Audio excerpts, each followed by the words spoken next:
ஆண்டவர் இயேசு கிறிஸ்துவின் நாமத்தினால் மகிழ்ச்சியும் சமாதானமும் நம் அனைவரோடும் இருப்பதாக. எசாயா 50:4-9 முடிய.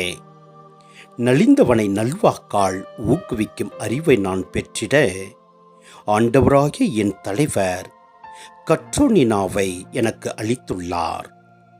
காலைதோறும் அவர் என்னை தட்டி எழுப்புகின்றார். கற்போர் கேட்பது போல் நானும் செவி கொடுக்க செய்கின்றார். ஆண்டவராகிய என் தலைவர் என் செவியை திறந்துள்ளார். நான் கிளர்ந்தெழவில்லை, விலகி செல்லவும் இல்லை. அடிப்போருக்கு என் முதுகையும் தாடியை பிடுங்குவோருக்கு என் தாடையையும் ஒப்புவித்தேன். நிந்தனை செய்வோருக்கும் காரி உமிழ்வோருக்கும் என் முகத்தை மறைக்கவில்லை.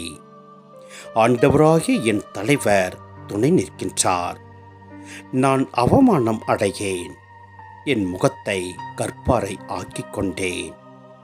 இழிநிலையை நான் அடைவதில்லை என்றறிவேன். நான் குற்றமற்றவன் என எனக்கு தீர்ப்பு வழங்குபவர் அருகில் உள்ளார். என்னோடு வழக்காடுபவன் எவன்? நாம் இருவரும் எதிரெதிரே நிற்போம். என் மீது குற்றம் சாற்றுபவன் எவன்? அவன் என்னை நெருங்கட்டும். இதோ ஆண்டவராகிய என் தலைவர் எனக்கு துணை நிற்கின்றார். நான் குற்றவாளி என தீர்ப்பிட யாரால் இயலும்? அவர்கள் அனைவரும் துணியைப் போல் இற்றுப் போவார்கள். புழுக்கள் அவர்களை அரித்துவிடும். சிந்தனை: இறைவாக்கினர்களின் வாழ்க்கையை ஆய்வு செய்யும் போது அவர்களுக்கு இருந்த எதிர்ப்புகளை அறிய முடிகிறது. மோசேக்கு எதிராக மக்கள் பலமுறை கிளர்ந்தெழுந்தனர். எரேமியா பல விதங்களில் துன்புறுத்தப்பட்டார், சிறையில் அடைக்கப்பட்டார். மற்ற இறைவாக்கினர்களும் பலவாறான எதிர்ப்புகளை எதிர்கொண்டார்கள். இவைகளை பார்க்கும்போது ஆண்டவரின் உண்மையான ஊழியராகிய இயேசுவின் பணியையும் வாழ்வையும் புரிந்து கொள்ள முடிகிறது.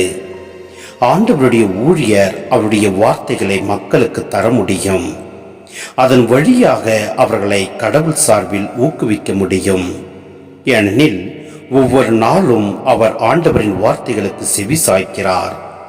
ஒரு உண்மையான ஊழியர் ஆண்டவரின் குரலை கேட்க எப்போதும் தம் செவிகளை மனதையும் திறந்து வைத்திருக்கின்றார். துன்பங்கள் சூழ்ந்தாலும் அவரது விருப்பத்தை நிறைவேற்ற தயாராக இருக்கிறார். ஆண்டவரின் துணையும் அவருக்கு எப்பொழுதும் இருக்கும். அவ்வாறாக நம் ஆண்டவர் இயேசு கிறிஸ்து தந்தையின் துணை கொண்டு வெற்றி பெற்றார். நாமும் நம் ஆண்டவராக இயேசு கிறிஸ்துவின் துணை கொண்டு நம் வாழ்வில் வெற்றி கொண்டு நிலை வாழ்வை அடைவோம். எல்லாம் வல்ல இறைவன் நம்மை நிறைவாய் ஆசீர்வதிப்பார். ஆமேன்.